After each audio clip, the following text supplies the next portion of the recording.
A la revista informativa Democracia llegan Vicente Albornoz y Sebastián Oleas, conocidos como Los Explicadores. Para presentarnos, Clarito está. Nos explican en sencillo las cosas difíciles de entender. En XFM y Democracia M da inicio, Clarito está. Amigos, muy buenos días, bienvenidos acá a Clarito está. Clarito está, que estamos una semana más con ustedes, Vicente Albornoz, Sebastián Oleas. Bienvenidos. Les saludamos cordialmente. Les decimos buenos días en este programa en el que hablamos, como siempre hemos dicho, de temas fascinantes. Y hoy día vamos a hablar de un tema fascinante. Totalmente. Vamos a hablar de una cuestión que no sabemos bien qué es. Sí, o sea, tiene un nombre fancy. Fancy, wow, qué políglota que estás. Tiene un nombre fancy, tiene un nombre rimbombante. Tiene un nombre que le suena bonito. Sí, pero se llama la devaluación fiscal. Sí, simplemente es bajar impuestos a una cosa, subsidiar otra.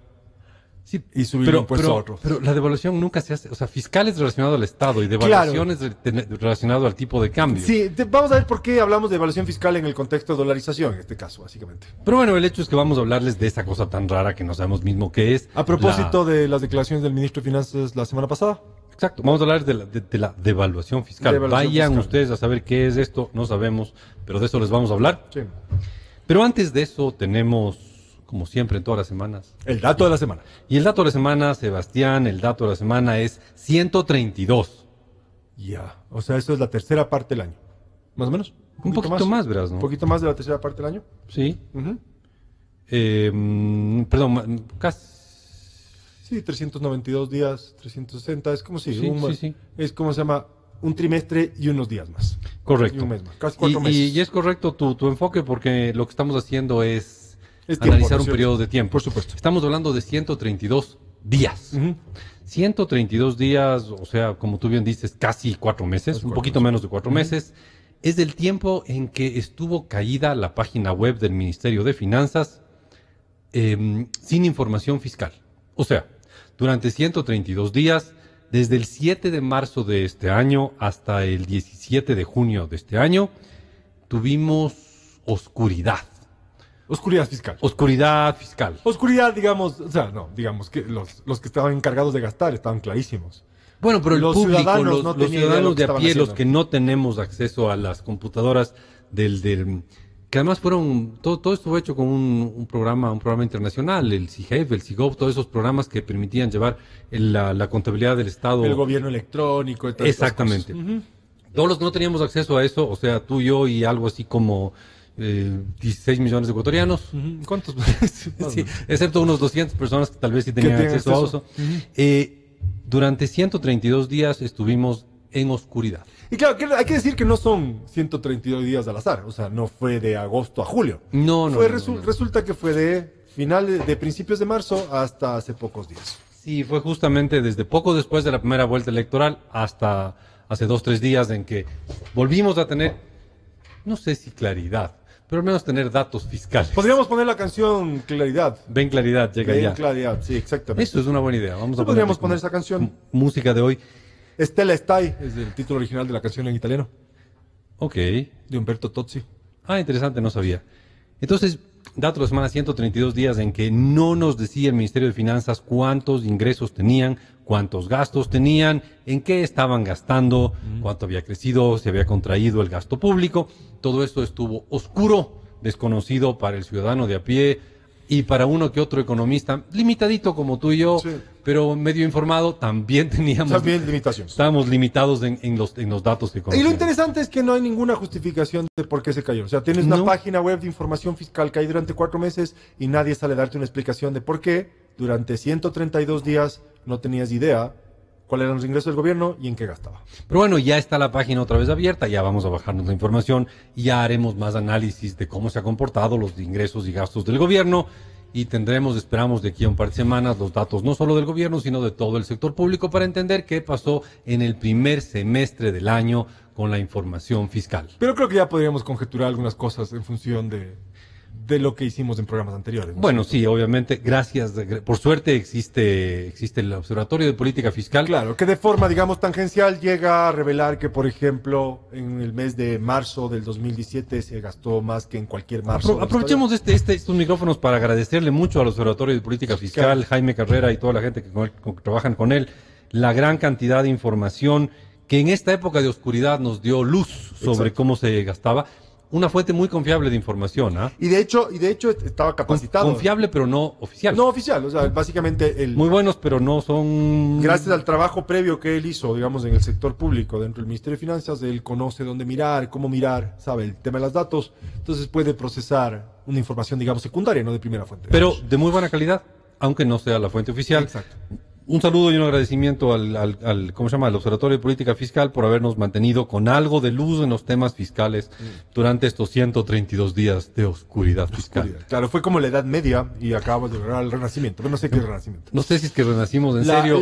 Ojalá sea el siglo de las luces. No, sí. No creo que sea el siglo de las luces. Ojalá sea un real renacimiento y no simplemente unos días en que volvió a vivir la página y que se mantenga viva. Yo no creo que sea renacimiento, es como haber encontrado una vela de esperma de esas que olía horrible. Para iluminar un poquito de luz. Pero bueno, 132 días, ya tenemos información fiscal. Vamos a seguir hablando de información fiscal en los próximos programas de esto. Clarito está, correcto. El programa de economía. Sí, y bueno, vamos a arrancar con el tema de la semana. Y el tema de la semana es en función de unas declaraciones del ministro Carlos Latorre. Hay que darle las gracias de que ya haya subido la página. Ojalá nos cuenta quién fue el hacker que bajó la página durante 4 meses. Sí, claro. Sí. A lo mejor no fue un hacker, o a lo mejor sí. Pero bueno. Wikileaks quizás estaba detrás de esto. No creo. ¿Sí? ¿No? ¿Snowden? ¿Edward Snowden? No. ¿Tampoco? Tampoco. No. Pero bueno. ¿Chelsea Manning? ¿Tampoco? ¿No? Ok. No sé. Okay. Bueno, el punto central es... el ministro de Finanzas habló de la devaluación fiscal. Sí, devaluación de fiscal. Y vamos a hablar del tema, y vamos a arrancar el tema y hablando también de la devaluación. Simplemente para ponerles en contexto, hubo cambio de gobierno, 24 de mayo de 2017. Han pasado ya casi 2 meses. Claro, sí, casi 2 meses. Hay que decir que si bien hay un nuevo presidente, el vicepresidente sigue siendo el mismo. Y muchos de los antiguos funcionarios a cargo de la política económica siguen dando vueltas ahí. Sí, y... Diego Martínez, ex Banco Central, ahora es el representante del presidente en la Superjunta Monetaria. Y Patricio Rivera, ex ministro coordinador de Política Económica, ex ministro de Economía y presidente del Comité de Deuda por delegación del presidente Rafael Correa, presidente de la Junta de Política Monetaria y Financiera, ahora es asesor de Política Económica de Lenín Monero. Es decir, básicamente se sienta a susurrarle en el oído qué es bueno para la economía. Entonces, no hay muchas cosas nuevas bajo el sol. Carlos de la Torre, gran defensor de la Revolución Ciudadana durante 10 años, ahora es ministro de Finanzas, y él la semana pasada dijo 2 cosas. ¿Puedo mencionar la primera, que me chocó mucho? Adelante. Que básicamente la deuda interna es como deberle a la esposa. Ah, sí, por Dios, ¿cómo va a decir eso? Sí, eso dijo. Que yo sepa, yo no me he casado con el gobierno central. ¿O tú sí? No, tampoco. ¿No es cierto? Entonces no le debe a la esposa, le debe a todos nosotros, le debe al IES, le debe al Banco Central. A ver, déjame, a ver, yo sé que tú tienes razón, Sebastián, pero déjame argumentar un poco dale. Creo que argumentaba el ministro. Dale, préstale ropa. El ministro de la Torre. A ver, ¿qué es lo que está diciendo él? La deuda pública existe a diferentes agentes y claro, hay la deuda externa, hay la deuda interna.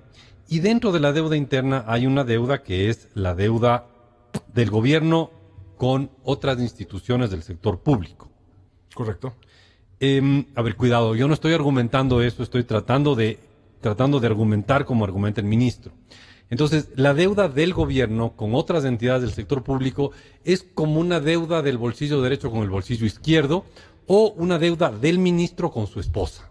Algo así es lo que yo trato de entender. Insisto, por favor, no me discutas, no trates de convencerme. No, yo no voy a argumentar que simplemente yo no me he casado con el gobierno central. El gobierno central le debe plata al IES, el gobierno central le debe plata al Banco Central.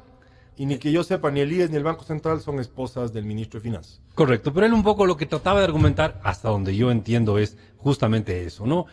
Lo que le debe el gobierno lo que le debe el gobierno al IES es como una deuda dentro de la familia. ¿Ya?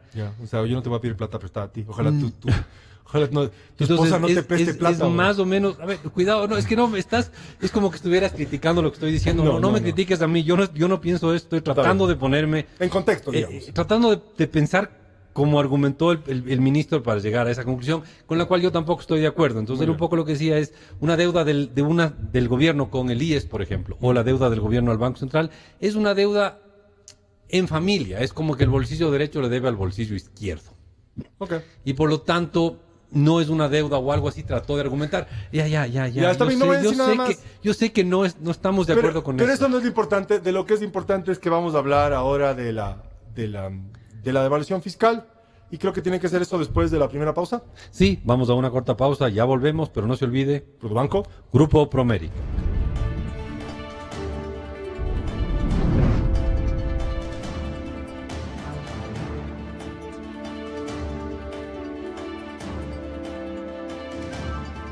Volvemos, amigos, estamos aquí en Clarito Está, Sebastián Oleas y Vicente Albornoz, y les vamos a hablar de el concepto de la devaluación fiscal. Y antes de eso nos extendimos hablando de una familia disfuncional. Pero ya no vamos a entrar más en ese tema. Pero lo que sí fue importante en lo que dijimos hace un rato, fíjate, hubo algo importante en lo que hablamos hace un rato. Por suerte hubo algo importante. Hubo algo, no era mucho, pero había algo importante. Y es que el manejo económico, hasta donde se puede ver hasta este momento, sigue en manos de un equipo muy similar. Digamos la misma gente ya, que está siendo políticamente correcto, la misma gente. Sí, la misma gente que manejaba la política económica en el gobierno anterior. Y eso es interesante, ¿no? Porque mientras ha habido cambios en muchas otras áreas, hemos oído del tema de los medios públicos, otras áreas del manejo del gobierno, ha habido cambios importantes. En el área económica sigue una continuidad en el manejo económico, ¿no? Y creo que eso es un tema que tú querías resaltar. Sí, claro. Entonces, por esto digo, o sea, creo que este nombre rimbombante y, ¿cómo se llama? Y, digamos, luminoso de la devaluación fiscal es eso. Es básicamente algo que suena bien. Que suena bien y no es tan bueno, mucho, la verdad. mucho contenido. A mí al menos no me suena muy bien. Pero bueno, como tú sabes, yo soy limitadito, así que quizás suena bien y no escucho bien. Entonces, el punto central aquí es, ¿qué será? Nos habló el ministro de una devaluación fiscal. Y suena extraño, porque claro, o sea, cuando decimos devaluación, fenómeno monetario. Sí. O sea, cambiario.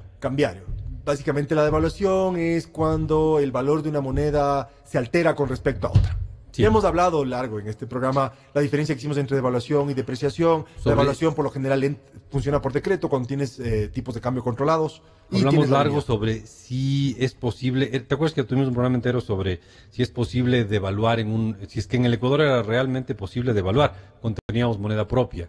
O si cuando se movía el tipo de cambio también aumentaban los precios localmente y se perdía todo lo ganado. Claro, por lo general una de las consecuencias de la devaluación es la inflación. Entonces, hemos hablado de devaluación varias veces. Y siempre hay ganadores y perdedores, ¿no es cierto? Entonces, si queremos definir devaluación, antes de entrar directamente a lo que es la devaluación fiscal, la devaluación es la pérdida de valor nominal de una moneda frente a otras monedas extranjeras. Es básicamente eso. En palabras más sencillas, es el cambio del tipo de cambio. Exactamente. O sea, si por ejemplo un día tú necesitabas, supongamos que teníamos sucres hace algunos años, si por un día tú necesitabas 100 sucres para comprar $1, y luego salía el Banco Central y te decía, no son 100 sucres lo que usted necesita, se necesita 105 sucres por cada $1. Devaluaste en 5%. Devaluaste en 5%. Entonces a eso se refiere la devaluación.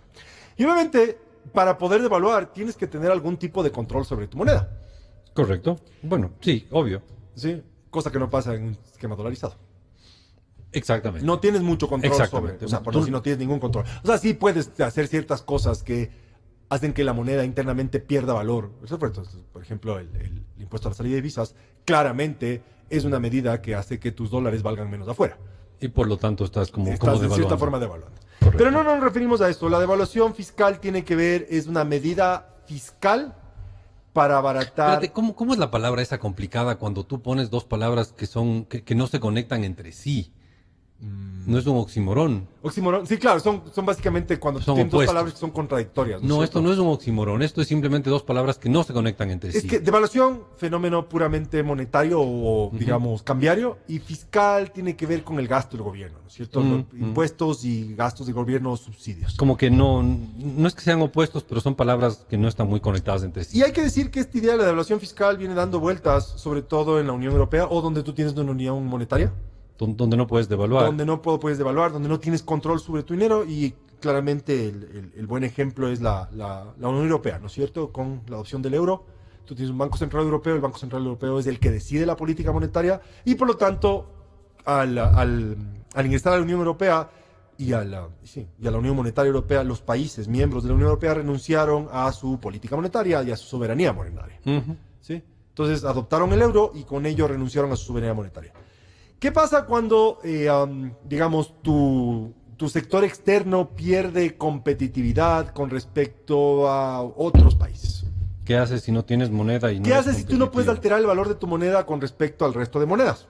Es decir, por ejemplo, voy a tratar de reducir el valor de mi moneda, voy a devaluar para que mis exportaciones se vuelvan más competitivas. Típica devaluación.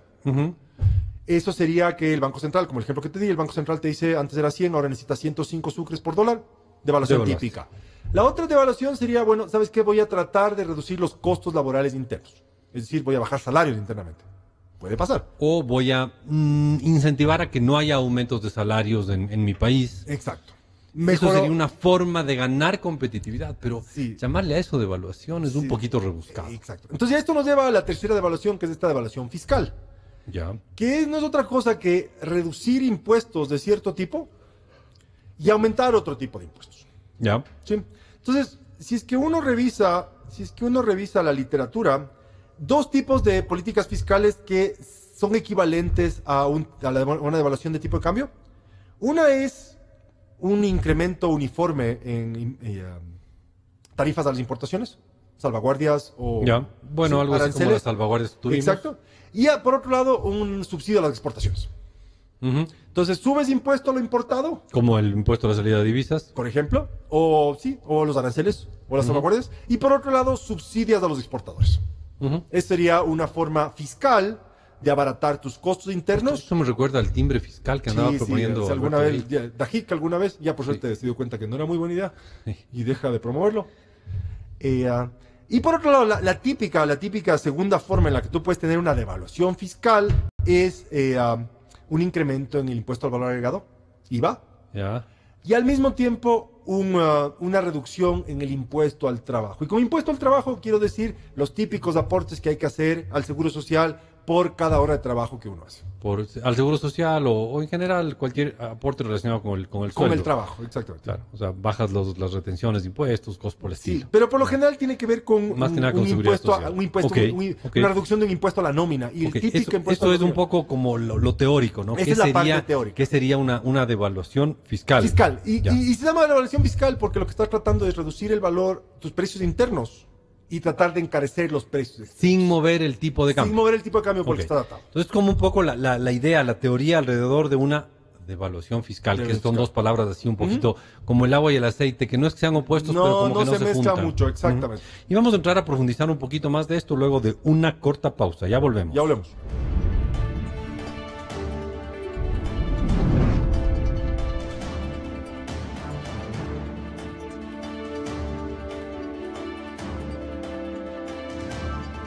Volvemos, amigos, estamos en Clarito Está, Sebastián Oleas y Vicente Albornoz hablando de la devaluación fiscal. A propósito de las declaraciones del ministro de la Torre hace unas semanas atrás, en las cuales semana pasada, anunciaba que para promover el crecimiento económico, que anda algo aletargado, se iba a usar mecanismos fiscales, porque claramente mecanismos monetarios no hay, ¿no es cierto? Puedes dar monos. No hay cómo cambiar el tipo de cambio. No hay tipo de cambio, no puedes imprimir más moneda para financiar tu gasto, quieres promover el crecimiento, no sabes mucho cómo, quieres promover la competitividad de tus exportaciones, y acabamos de copiarle esta idea a los europeos, que dado que tienen una unión monetaria, tienen el euro, no tienen soberanía monetaria, tienen que recurrir a estas medidas extrañas para incrementar la competitividad de productos, o sea, de países, de los productos de países, frente a las importaciones. Y la cosa a la que le echaron mano, digamos, la idea a la que le echaron mano, es esta idea de la devaluación fiscal, que como tú decías hace un momento, es un contrasentido, ¿no es cierto? Devaluación. No sé tanto, pero son dos cosas como que no están conectadas. No están conectadas. Fiscal, impuestos, subsidios. ¿Sí? Y por otro lado tenemos devaluación, que tiene que ver, o es un fenómeno monetario o cambiario. Entonces, es como que están en dos diferentes áreas de la economía, lo uno y lo otro. Claro, pero es una forma para hacerte el astuto de decir, ¿sabes qué? Voy a bajar ciertos impuestos, voy a subir otros impuestos, o voy a subsidiar. Voy a volverme un poco más competitivo en base a impuestos. Exactamente, a modificación de impuestos.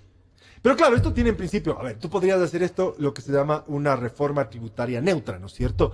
Bajas uno, subes otro. Bajas ciertos impuestos, subes ciertos subsidios y por lo tanto al final del día, digamos, tu balance fiscal, la diferencia entre tus gastos e ingresos no cambia, eso sería como neutro. Y por lo general lo que se recomienda, desde un punto de vista teórico, es que esta devaluación fiscal sea neutra. Ya. Entonces ahí llegan, o sea, aquí te voy a manifestar ciertas preocupaciones personales, ¿no es cierto? A lo mejor estoy equivocado. ¿Sí? Ok. A ver, tu preocupación es sobre si es que es neutro esta... Es que le veo complicado. A ver, veamos, la propuesta, y aquí estamos... Solo una aclaración, una reforma tributaria neutra es una que sube un impuesto y le baja otro en la misma cantidad. Y dejas las cuentas fiscales tablas, no le has hecho nada. El gobierno antes tenía 1.000 millones de ingresos, ahora también va a tener 1.000 millones de ingresos. Pero dentro de esos 1.000 hay un impuesto que antes pesaba poco y ahora pesa mucho. Exacto. Y un impuesto que antes pesaba mucho y ahora pesa poco. Ya, ese es el concepto. Y en el neto no hiciste absolutamente nada con tu balance fiscal. Solamente, digamos, reasignaste los incentivos que producen los impuestos. Ya. Va por ese lado. Pero a eso te genera una duda. Me genera una duda. A ver, partamos con una realidad. Ya. Déficit fiscal del país. Algo así como 8 puntos del PIB. Ya, perfecto. Estamos hablando de cerca de 8.000 millones de dólares. Por lo bajo. Violento. Sí. ¿Ya? Que es un montón, ¿ah? Es un montón de plata. Sí. O sea, básicamente, para que nos entendamos aquí, el gasto excede a los ingresos en cerca de 8.000 millones de dólares. Sí, más o menos tengan ustedes la idea de que por cada $3 que gasta el gobierno, $1 viene de deuda. Ya. Así de grande es el déficit. Listo. Entonces, aquí dices, bueno, voy a mejorar competitividad reduciendo impuestos. ¿Y qué impuesto voy a reducir? Lo que se mencionó es, voy a reducir los aportes patronales al IES. Al IES. Muy bien, es decir, de los aportes que uno hace al IES, cerca de un 11% corresponde al patrono, cerca de un 9%, un 10% corresponde al empleado, para un total de 21%. Entonces, básicamente, como ya me dijimos en este programa, uno trabaja 5 días a la semana, el lunes le corresponde al IES. Correcto. Sí. Exactamente. Ahora, vas a reducir los aportes fiscales. Los aportes, ya. Los aportes, digamos, patronales. Ok. El IES va a recibir menos plata. Pero esa plata... Según el ministro de la Torre, esa plata será aportada por el fisco. Ok, entonces... Yo como patrono antes pagaba el 10% al IES, ahora le voy a pagar el 5% y el restante 5% lo va a pagar el Estado. Ya. Primera pregunta. Con toda la plata, el montón de plata que tiene. Claro, ¿de dónde vas a sacar? Esto es al final del día, del 10% que había que aportar, vas a subsidiar un 5%, la mitad de esto, suponiendo que ese fuese la moneda. El fisco va a subsidiar, es un subsidio, al final del día va a subsidiar la mitad de ese aporte patronal. Primera pregunta que me salta, ¿de dónde va a sacar la plata para hacer eso? Si ahora ya le faltan casi 8.000 millones de dólares. O sea, tu pregunta es grave, porque tú lo que estás diciendo es, no estás diciendo, oye, ese millonario, ¿dónde va a encontrar un centavito ahí para darle? No, estás diciendo, ese gobierno que está quebrado, que de cada $3 que gasta, uno viene de deuda, ahora quiere asumir más gastos. Más gastos. Bueno, tendrá que subir algún impuesto. Muy bien. Entonces ya vamos al otro problema, ¿no es cierto? Ya. Tú quieres incentivar la economía. Y obviamente, aparte, y ojo, dice que va a subir el IVA, ¿no es cierto? Para compensar. O sea, no sé qué. Entonces, que vas a subir el IVA. Claro. Pero no creo que eso te haga generar más competitividad. Yo simplemente les pongo en perspectiva, terremoto, abril de 2016, el IVA pasó de 12 a 14%. ¿Sí? Subieron los precios. Correcto. Desaceleración de la economía. ¿Sí? Echarle mano al IVA, no sé si es la mejor forma, la verdad. A lo mejor estoy equivocado. Por eso estoy en este programa y no estoy en el Ministerio de Finanzas, viendo quién se hackeó la página. Ya, ok. Ok, claro, entiendo tu duda. Tu duda es de dónde este gobierno que está tan desesperado por plata va a sacar plata para pagar esto. Sí. Ahora, solo te quiero dar un dato. El año pasado las contribuciones a la seguridad social fueron algo más de 1.000 millones al mes. Ya. Fueron algo así como 16.000 millones de dólares al año. Okay. ¿Ya? Entonces, supongamos que eso es 16 puntos del PIB al año. Eso es el doble del déficit fiscal, ¿no? Supongamos que asume el gobierno la cuarta parte de esto. Estamos hablando de que el déficit fiscal crecería en 50%. Sí. Obviamente estamos hablando sin ningún fundamento. Sí, no, aquí estamos especulando puramente en función de esta relación familiar que tenemos con el gobierno. ¿Será tanta plata? Es un montón de plata de lo que estamos hablando, ¿no? Sí. A ver, no, voy a revisar si es que es tanta plata. Yo lo Ya que tenía entendido, me cogió la duda. No puede ser tanto. entendido es que No básicamente puede ser tanto. por aportes mensualmente, por aportes al IES era del orden de 400 millones de dólares. Sí, debe estar mal mirado. Pero igual estamos hablando de 4.800 millones de dólares. Sí, alguna cosa así, debe estar mal mirado. Que es la mitad del déficit. Correcto. Sí. Entonces, Sí, supongamos sí. que parte de eso lo asume el gobierno central. Y claro, el gobierno central, si volvemos a la parábola esta de la relación familiar, esposo, esposa, a la que le debes plata, claro, el gobierno puede terminar diciendo, está bien, voy a aportar... Sí, perdón, tienes toda la razón, estaba calculando la suma de 4 años, estamos hablando de 4.000 millones de 4.000 dólares. millones. Pero si el gobierno asume una cuarta parte de eso, son 1.000 millones de 1.000 dólares, millones.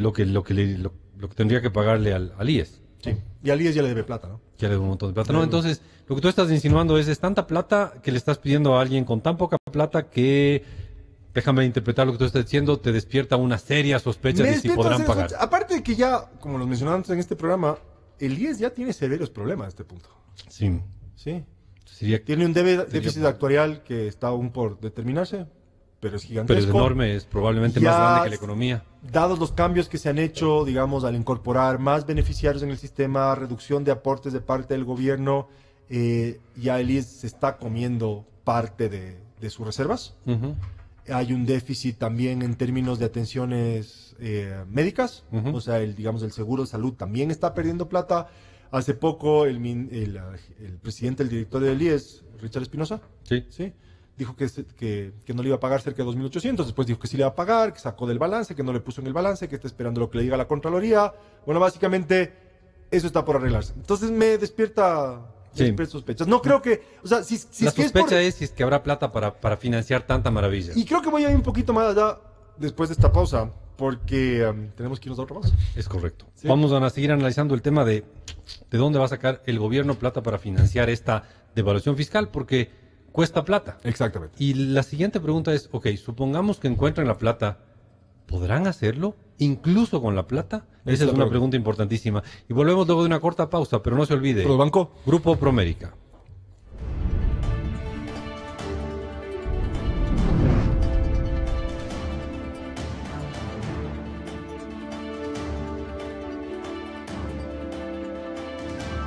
Amigos, volvemos. Estamos Sebastián Oleas y Vicente Albornoz aquí en Clarito. Estaba hablándoles de la devaluación fiscal. Devaluación fiscal, término misterioso que no quiere decir otra cosa que bajar impuestos para unos y subirle impuestos a otros. Con el objetivo de ser más competitivos con el resto del mundo. Claro, porque hay que decir que, a ver, estamos claros que tenemos una economía dolarizada. Sí, evidente. Por lo tanto, no puedes devaluar. No puedes cambiar el tipo de cambio. Exacto, el tipo de cambio no se puede cambiar. Lo que sí puedes hacer es tratar de alterar tus costos internos para volver más competitiva a tus exportaciones versus o con respecto a las importaciones que son producidas en otros países. Es un poco la idea. Básicamente lo que puedes hacer es subir unos impuestos y bajar otros para de esa manera, a pesar de que sigues cobrándole a la sociedad los mismos impuestos, ser un poquito más baratos frente al resto del mundo. ¿Y cómo haces esto? ¿Qué tipos de...? Como habíamos dicho hace un momento, las dos típicas fuentes, de esta devaluación fiscal, una es un incremento a las tarifas a las importaciones, aranceles, y por otro lado un subsidio a las exportaciones. Tú habías mencionado el timbre fiscal, el timbre cambiario. El timbre cambiario, esta idea que circuló a principios de año, ¿sí? Y es más, del año pasado. Y la otra política es incrementar el IVA y reducir un impuesto en la nómina, digamos. Y el impuesto a la nómina son típicos impuestos, o sea, las contribuciones al IES. Lo que tú dices, podrían bajar bajar la seguridad social para volverle más atractivo pues a la producción. Claro, la idea es... En cambio le subes del IVA. Supongamos que yo soy un fabricante de, no sé, de consolas para autos y exporto. Ya. Sí. Bajo este esquema de la devaluación fiscal, yo recibiría un subsidio de parte del gobierno. ¿En qué sentido? Del 10%, del 11% que yo, estoy suponiendo aquí, del 11% que yo tendría que aportar al IES, solo voy a aportar 5%, entonces se reduce mi costo de nómina. El 5% restante lo asume el gobierno central. Ya sabrá cómo le paga al IES. Pero obviamente... Tú estás insinuando que la única manera es que suba otro impuesto. Pero es que, de lo contrario, lo único que haces es incrementar tu déficit. O sea, si simplemente asumes mayores gastos fiscales, y subsidiar algo es un mayor gasto fiscal, si es que no lo cubres con otro impuesto, lo único que estás haciendo es ampliando tu brecha fiscal, que es la diferencia entre ingresos y gastos. O sea, simplemente sería como crear otro subsidio. Claro. Entonces, la alternativa que se discute es, bueno, le subsidio a los productores por reduciendo sus costos laborales porque le reduzco sus aportaciones al IES. No es que la aportación al IES se va a reducir, sino que la contribución del patrono se va a reducir porque parte de eso la asumirá el gobierno. Correcto. Pero como requieres fondos para pagar por eso, estoy hablando desde el punto de vista del gobierno, voy a subirte otros impuestos. Y el típico, digamos, sospechoso aquí va a ser el IVA. Ya, ¿por qué el IVA? Es importantísimo resaltar por qué el IVA, porque el IVA es un impuesto que no se exporta. Exactamente. Eso es clave. Que no se exporta, y el otro es que se lo puedes aplicar a las importaciones también. Correcto. Claro, todo lo importado paga IVA y todo lo exportado, si es que funcionan bien los sistemas, te devuelven el IVA. Exactamente. Ya, entonces subes el IVA, puedes subirle al IVA, me invento, ojalá no me oigan, no nos oiga nadie para que no tomen malas ideas, subes el IVA a 20%. Y bajas a la mitad o a la tercera parte de la contribución a la seguridad social. Es correcto. Y eso generas un incentivo para que la gente contrate personas, empleados, pero claro... Y así ganas competitividad. Tus exportaciones se vuelven más competitivas en el mercado internacional y los productos importados pierden competitividad. Se vuelven más caros. Menos atractivos. Es un poco la visión. Pues no me la compro, la verdad. Pero... Creo que habría otros impuestos en los cuales podrías fijarte para tratar de mejorar competitividad. Pero esa es mi opinión delimitada. Ahora, el asunto es, ¿será eso lo que piensa el ministro? Yo sé que ni tú ni yo somos psicólogos ni parapsicólogos y no podemos leer la mente del ministro, pero ¿el ministro estará pensando en subir un impuesto y bajar otro? Me da la impresión de que no. Él simplemente lo que quiere es aumentar el gasto. Pero la pregunta que habría que hacerle ahí es, ¿y cómo lo va a financiar? Exacto. Sigue siendo una pregunta. Y la otra cosa, o sea, si tú quieres, digamos, mucho de esto está atado a tratar de proteger la dolarización también. Lo cual no es como concepto no está mal. No está mal, pero creo que la herramienta no es buena. La herramienta no es buena. Creo que, por ejemplo, si tú quieres promover la competitividad de las empresas ecuatorianas, ¿qué tal eliminar el impuesto a la salida de divisas? Ok, volverías más barato lo importado. Pero es que los productores ecuatorianos son importadores también, requieren importar insumos. Exacto. Estás recordándonos que al final somos una economía chiquita que para producir necesitas importar. Exacto. Y que si es que abaratas lo importable... Tus exportaciones también pueden abaratarse. También, exactamente. Esta es otra. La otra, ¿qué tal el adelanto al impuesto a la renta? Ya. Es otro impuesto medio marciano, ¿no es cierto? Es un impuesto que les complica la vida a las empresas. ¿Por qué no eliminar ese? Y obviamente, si tú vas a hacer eso y quieres volver más competitiva, como gobierno, y eso creo que no se está viendo, como gobierno deberías decir francamente, voy a reducir mis gastos. Y por eso, dado que voy a reducir mis gastos, puedo cobrar menos impuestos. Okay. Y eso creo que no estamos viendo. Pero eso lo vamos a ver ya mismo. Eso lo vamos a ver en cuestión de 2-3 semanas. Cuando vamos a ver, no eso, sino vamos a ver si es que por ahí vamos. Sí. Cuando el gobierno saque su nuevo presupuesto general del Estado y ahí veamos si realmente hay una intención de reducir el gasto o de no reducirlo. No reducir el gasto, exactamente. Ahora, si es que hay una reducción del gasto, ahí sí podrías darte el lujo de esta devaluación fiscal. Correcto. Ya sea, o sea, tú reduces el gasto en 1,000 y por otro lado subsidias algún tema que le dé más productividad al sector privado en 500. Sí. Pero eso implica que reduzcas en 1,000 el gasto porque tienes un déficit de 8,000. Exacto. Entonces, yo, o sea, con Santo Tomás era el que decía, ver para creer. Creo que sí. Sí, ver para creer. Está teológico, Sebastián. Totalmente. O sea, realmente estoy tratando de hacer de todo, pero no me da el cuero. Entonces, eso es mi duda. Y a mí, esta cosa de subsidiar a un sector a expensas de toda la sociedad, no, bueno, pues es mi visión particular. No me gusta mucho, la verdad. Alguna vez que conversamos por teléfono, tú y yo, Vicente, hablábamos de esto del capitalismo clientelar, ¿no? Sí. El chronic capitalism. Y tú habías mencionado la palabra en alemán, que me gustó bastante. En la economía alemana, cuando hablan del capitalismo entre amiguitos, bueno, en alemán la palabra negocios es Wirtschaft. Yeah. Pero cuando hablan de la economía entre amigos, usan en alemán la palabra en español. O sea, dicen amigo Wirtschaft, que es los negocios entre amigos. Y claro, el empezar a crear así subsidios específicos, a ti sí te subsidio, a ti no. A ti no, y a ti te pongo más impuestos. Sí suena a un capitalismo de amigos. Sí, de hecho, hace poco el ministro Campaña, sí, ¿ya?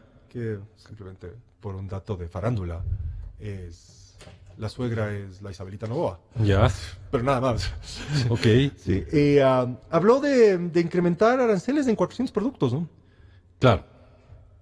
Sí, para proteger la industria nacional. Entonces aquí que seguimos haciendo lo mismo.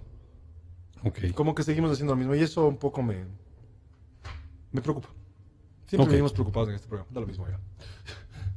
Ok. Entonces, podríamos ir en conclusión que la devaluación fiscal, que nos parece así una construcción un poco Frankenstein en el sentido de que junta unas cosas que no son muy juntables. Y creo que es como para tirarte así un término novedoso para sonar inteligente, ¿no es cierto? Vamos a hacer devaluación fiscal. Claro, no puedes devaluar porque no tienes control sobre la dolarización. Pero podríamos resumir que la devaluación fiscal, que es ese término así tan Frankenstein en el sentido de que junta cosas no muy juntables, básicamente nos deja preocupados. Sí, porque es básicamente bajarle impuesto a algo y subirle impuesto a otro lado. O subir el endeudamiento. Y teniendo en cuenta que además tienes un déficit fiscal de 8 puntos del PIB. Ok. Entonces, con eso, amigos, les dejamos Sebastián Oleas y Vicente Albornoz. Y no se olviden de seguirnos en Twitter, seguirnos en Facebook. Somos @claritoestá. Escríbanos, coméntenos y muchas gracias a todos los que nos han escrito en estos días. Siempre sus comentarios son muy, muy agradables. Excelente. Una Nos buena vemos semana. la próxima semana. Chao.